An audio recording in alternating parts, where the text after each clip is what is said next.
السلام علیکم ورحمۃ اللہ۔ جی پیارے بھائی نسیم سلفی صاحب فرام پشاور، آپ کا سوال ہے سورہ قاف والقرآن المجید کے متعلق۔ یہ سورہ مبارکہ مکی صورت ہے اور اس سورہ مبارکہ کے اندر ابتدائے خلق، پھر مرنے کے بعد دوبارہ جی اٹھنے اور قیامت اور حساب و کتاب اور جنت جہنم، ثواب عذاب ترغیب ترہیب، ان چیزوں کا بیان ہے۔ مکی صورت ہے۔ اس صورت متعلق آپ نے کہا کہ ہمارے شیخ اور ہمارے بزرگ جناب عبدالعزیز النورستانی حافظہ اللہ تعالی جمعے کے ہر خطبے میں اس سورہ مبارکہ کی تلاوت کرتے ہیں۔ تو جی ہاں، پیارے نبی علیہ الصلوۃ والسلام عید کی نماز میں سورہ قاف والقرآن المجید پڑھا کرتے تھے، اور اسی طرح پیارے نبی صلی اللہ علیہ وسلم ہر جمعے کے خطبے کے اندر بھی سورہ قاف والقرآن المجید کی تلاوت فرماتے۔ صحیح مسلم حدیث نمبر 891 891 اور اسی طرح صحیح مسلم حدیث نمبر 872۔ تو پیارے نبی علیہ الصلوۃ والسلام کی یہ سنت ہے کہ آپ صلی اللہ علیہ وسلم عیدین کی نماز میں اور اسی طرح جو ہے وہ جمعے کے خطبے میں سورہ قاف والقرآن المجید کی تلاوت فرمایا کرتے تھے، اور اسی طرح ہی پیارے نبی علیہ الصلوۃ والسلام سے قرآن پاک کی مخصوص صورتوں کی تلاوت دیگر احادیث سے بھی ثابت ہے۔ مثلا جمعے کے دن فجر کی نماز میں آپ صلی اللہ علیہ وسلم سورہ سجدہ الف لام میم تنزیل کی تلاوت فرماتے پہلی رکعت میں۔ یہ سورہ مبارکہ سورہ لقمان اور سورہ احزاب کے بیچ کی صورت ہے 21 نمبر پارے میں۔ اور جمعے کی فجر کی نماز کی دوسری رکعت میں آپ صلی اللہ علیہ وسلم سورۃ الدہر هل اتى علی الانسان حین من الدہر اس کی تلاوت فرماتے، اور اسی طرح رات کو سوتے وقت سورہ الملک اور سورہ سجدہ کی تلاوت فرمایا کرتے تھے۔ اور جمعے کے دن میں نبی علیہ الصلوۃ والسلام کی تعلیم ہے سورہ کہف کی تلاوت کرنا، جس میں اللہ سبحانہ و تعالیٰ نے غار والوں کا ذکر فرمایا، جو کہ پارہ نمبر 15 میں ہے،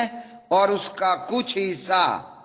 تقریباً 16 لائن کا اگر قرآن مجید ہو تو 1 اور 2 اور 3 پیجز اس کے بن رہے ہیں پارہ نمبر 16 میں۔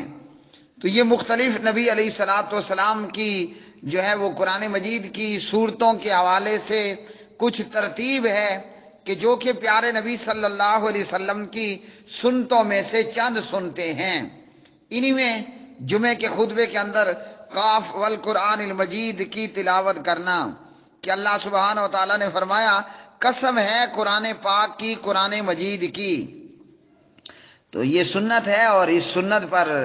ہر ایک سنی کو اور اہل سنت کو، اہل حدیث کو چاہیے کہ وہ عمل پیرا ہوں اور عمل کی کوشش کریں۔ شیخ تلاوت کرتے ہیں تو اللہ تعالیٰ ان کے نیک اعمال کو قبول فرمائے، اور اللہ تعالیٰ ہم سب کو بھی اس سنت کو بھی زندہ کرنے کی توفیق عطا فرمائے۔ بات دراصل یہ ہے کہ ہم میں سے اکثر سے سنتوں پہ جو ہے وہ عمل پیرا ہونے پہ سستی ہوتی ہے،